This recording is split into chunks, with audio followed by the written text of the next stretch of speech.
Waktunya Mama bercerita. Limian yang tidak tamak dengan uang. Limian di masa dinasti Tang sangat dihormati.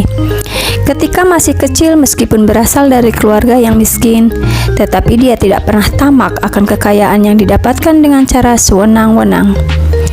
Suatu ketika, dia pergi keluar dan tinggal di sebuah toko kecil. Di ruangan yang sama tinggallah seorang sarjana.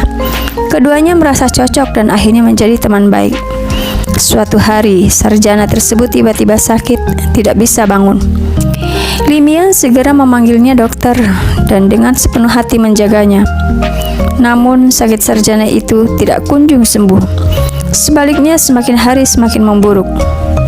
Melihat keadaan temannya yang semakin memburuk, Limian sangat khawatir dan sering pergi ke rumah orang untuk mencari obat. Selain itu juga sering lari pergi ke gunung untuk mencari tumbuhan obat. Pada suatu malam, Limian memberikannya obat dan sarjana itu berkata kepadanya, "Saya pikir waktu saya sudah tidak lama lagi. Sebelum saya meninggal, saya meminta bantuanmu, saudaraku." Limian menghiburnya dan berkata, "Jangan berpikir yang aneh-aneh. Hari ini bukankah keadaanmu sudah semakin membaik? Hanya dengan kamu istirahat dengan baik, pasti akan segera sembuh. Kamu tidak usah sungkan, ada masalah, katakan saja." Sarjana berkata, "Keluarkan kotak kecil di bawah tempat tidurku dan bantu aku membukanya."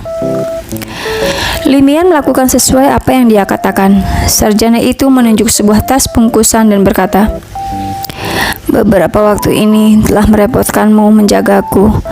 Beberapa harta ini awalnya aku akan gunakan untuk ujian, tapi sekarang sudah tidak bisa. Ketika aku mati nanti, tolong belikan saya peti mati dan carikan tempat untuk menguburku. Sisa uangnya aku berikan kepadamu sebagai wujud ketulusan hatiku. Tolong terimalah agar aku bisa mati dengan damai." Limian demi membuat hatinya tenang berjanji untuk menerimanya. Tidak ada yang menduga pada hari kedua dini hari sarjana itu meninggal. Limian dengan berpatokan keinginan terakhirnya membuat pemakaman. Sisa uangnya Limian sama sekali tidak menyentuhnya. Dia menaruhnya dalam bungkusan kecil dan menguburnya di bawah peti mati. Tidak lama setelah menerima surat dari Limian yang melaporkan pemakaman, keluarga sarjana itu datang ke penginapan menemuinya. Mereka pergi ke pemakaman dan menemukan di bawah peti mati ada harta yang dikubur bersama. Mereka sangat terkejut. Setelah mengetahui asal-usul dari harta tersebut, semua orang tersentuh oleh perilaku jujur dan tidak tamak Limian.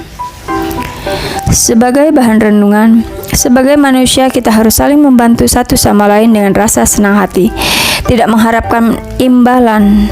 Dengan penuh pikiran positif, membantu setiap orang yang memerlukan bantuan. Cerita diambil dari buku Jadilah Orang yang Jujur.